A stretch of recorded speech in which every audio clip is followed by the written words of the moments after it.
mga ka-idol, shout out at magandang araw sa ating lahat. At katulad nga na nabanggit ko sa inyo na ang ating mga mama pig ay bagong panganak. Ayan, at kaya ayan, sobrang init kasi dito sa amin. Ayan sa labas, oh. Sobra init. Kaya ito ang ginagawa ng aking may bahay. Ayan. Basa ayan mga ka-idol na basahan. Diyan lang sa batok.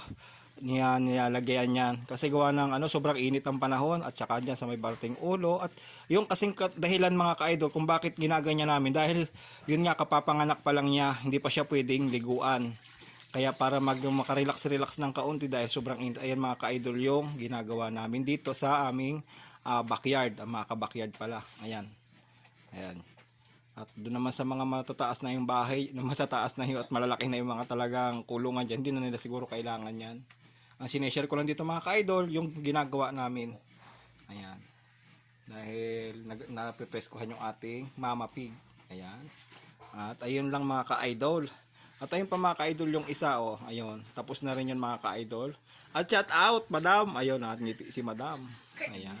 Ayan, at okay na yung pakiramdam niya mga ka-idol. Ayan. Ay Valentina, shout out. Ayan, relax na siya mga ka-idol. At pagpasensyahan nyo lang mga ka-idol yung ating parawing pen na ginawa. Ayan.